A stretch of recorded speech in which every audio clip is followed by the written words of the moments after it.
Buenas noches amigos, soy Concha Seijas.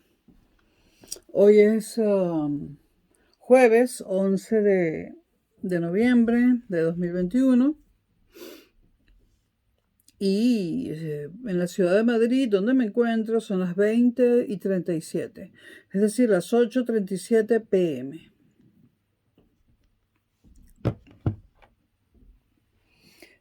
Voy a tratar de grabar hoy 2 videos para el canal de historia. La semana pasada grabé un video sobre los Estados Unidos donde se repasaba muy ligeramente mediante un brief sus inicios y llegamos hasta la administración Reagan, ¿no? Hasta los gobiernos de Ronald Reagan. Bueno, hoy, siguiendo con esa misma línea, veremos los gobiernos posteriores, ¿no? Después de Reagan vino el gobierno de George Bush. Hablo del padre, ¿no? George Bush. Vamos a hablar de George Bush desde 1989 hasta 1992. George Bush, cuando George Bush llega a la presidencia de Estados Unidos, se comienza a hablar del nuevo orden internacional. Es más, él habla de un nuevo orden internacional. No es lo mismo de lo que se está hablando actualmente, sobre todo por las redes sociales, cuando hablan del nuevo orden internacional. Estamos hablando del nuevo orden internacional de Bush a finales del siglo XX. En política interior, George Bush dejó el mayor déficit federal de todos los tiempos en los Estados Unidos. Un gran déficit a nivel federal. Esto se debió a los efectos de la crisis bursátil de 1989, la crisis de la bolsa de Nueva York de 1989. Hubo por parte de los Estados Unidos una pérdida de competitividad de sus productos frente a productos japoneses y europeos. Por ejemplo, yo recuerdo perfectamente, hablando de Venezuela, cómo el panorama automovilístico se iba cambiando, ¿no? Bueno, había muchos cacharros, muchos carros viejos. Incluso yo tenía uno porque en Venezuela el carro se aprovecha hasta que se cae a pedazos, pero bueno. De los que podían cambiar de carro cada cierto tiempo, o de automóvil o de coche, hubo un cambio muy importante desde las marcas norteamericanas, Ford, Chevrolet, etc., que la gente empezó a dejarlas de lado y a comprar carros japoneses y europeos.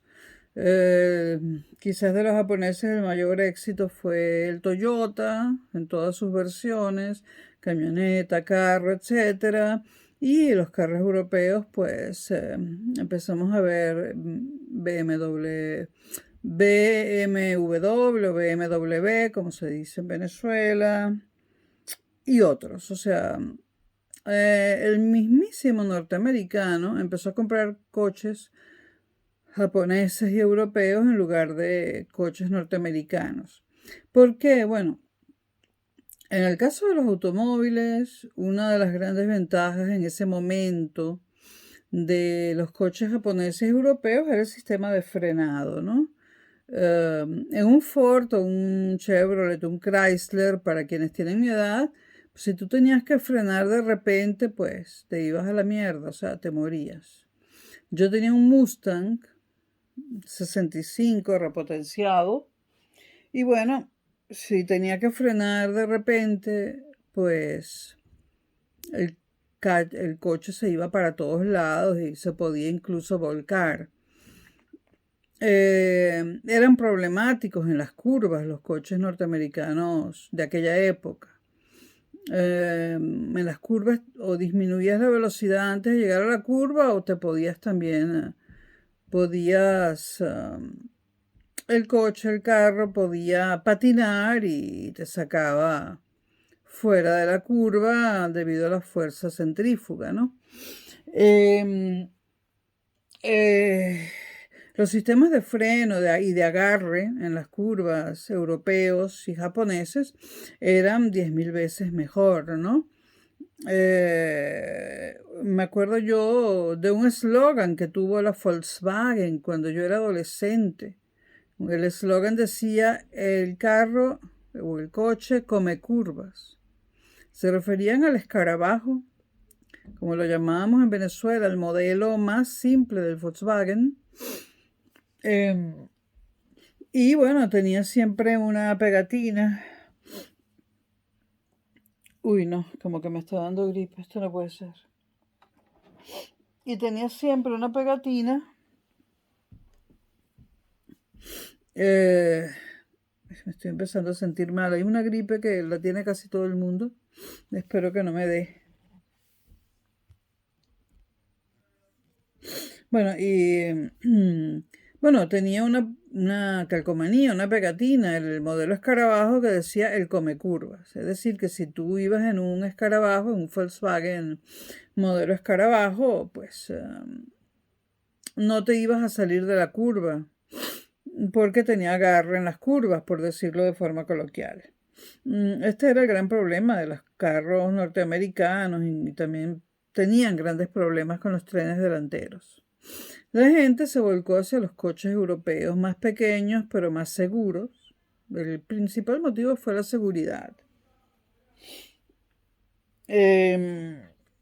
Por supuesto que la potencia de un Ford, de aquellos 8 cilindros en B, pues no tenía nada que ver con los coches europeos y japoneses, que mediante otros métodos podían alcanzar las mismas velocidades de un Ford sin que te mataras. Porque si tú en un Ford de aquella época se te ocurría ir a 120, estabas muerto, o a 100, debido a que patinaban, debido a problemas en el tren delantero, en los frenos, etc. Entonces, la pérdida de competitividad de los coches o carros norteamericanos frente a los japoneses y europeos, que llegó al punto de que en el mismísimo Estados Unidos los ciudadanos norteamericanos prefirieran comprar coches japoneses o europeos. Bueno, esto tuvo una repercusión negativa sobre la economía norteamericana, ¿no? Hoy en día, y esto entre paréntesis, hay una cooperación entre todos los fabricantes de automóviles a nivel mundial. Entonces, hoy en día, ustedes se compran un Ford y ese Ford tiene un sistema de frenado y de agarre idéntico al de un Toyota. Porque, bueno, llegó un momento en que los coches se fabrican a nivel mundial mediante la colaboración, ¿no? Es decir, se coloca el mejor motor independientemente de quién lo haya diseñado, si lo diseñó Alemania o Estados Unidos, se coloca el mejor tren delantero. Bueno, esto ya sería para una clase de economía, ¿no? Pero, porque ustedes me preguntan ahí, ¿quién se beneficia? ¿Se beneficia Europa, Japón, Estados Unidos? Se benefician todos. Todos se benefician. Europa y Japón quieren la velocidad y la potencia, querían la velocidad y la potencia norteamericana, y Norteamérica quería la seguridad vial en el frenado y en el agarre de los europeos y japoneses. Se benefician todos. Esto también ha ocurrido en los aviones. Ahora, la crisis de la Boeing, no sé en qué administración norteamericana colocarla, porque en un momento dado los Airbuses, que son europeos, o sea, hoy en día y desde hace varios años los Airbuses europeos tienen preferencia de compra por las grandes aerolíneas frente a los Boeing norteamericanos, ¿no? Ahora, ¿cuándo comenzó este fenómeno? Yo diría que también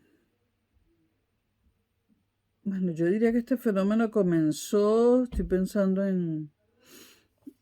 En el 98 ya ese fenómeno había comenzado, 97, por allí. Bueno, no creo que fuera de la administración Bush, pero esto no es una decisión, o sea, esto mediante, o sea, este hecho de la pérdida de competitividad de los productos norteamericanos no se lo podemos achacar a George Bush. George Bush, padre, era un militar y de luego se fue un político y un presidente, ¿no? Él no era un fabricante de artículos de ningún tipo, ¿no? Bueno, y ahí hubo pérdidas de competitividad frente a los productos europeos y japoneses por parte de los Estados Unidos, por parte de los productos norteamericanos, no solo en los automóviles, ese fue el ejemplo que quise colocar, sino en muchísimos renglones. Entonces, la pérdida de competitividad de los productos norteamericanos ante Japón y Europa principalmente, afectó negativamente a la economía norteamericana durante la administración Bush padre. En política exterior, esto era política interior, en política exterior, ¿qué podemos resaltar de Bush padre? Bueno,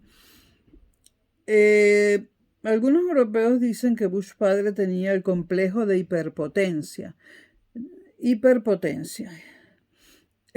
Bueno, esto es algo muy europeo, ¿no? Estados Unidos es muy mal visto en muchos, o sea, el Partido Republicano norteamericano es muy mal visto en muchos países europeos, sobre todo en España y los países del sur de Europa, entre los países europeos menos exitosos. Si usted se lee la historia de los Estados Unidos, escrita por un español, pues usted va a encontrar allí pues, una cantidad de cosas peyorativas en contra de los Estados Unidos, ¿no? Bueno, en el caso español, Estados Unidos fue el país que se convirtió en primera potencia mundial, desplazando ¿a quién? Desplazando a España, que todavía no se lo perdona, ¿no? A los Estados Unidos, cuando la responsabilidad es de España, ¿no? España perdió sus colonias, los Borbones se dedicaron a los placeres de la corte y lo perdieron todo. Mientras tanto, los Estados Unidos construían un país.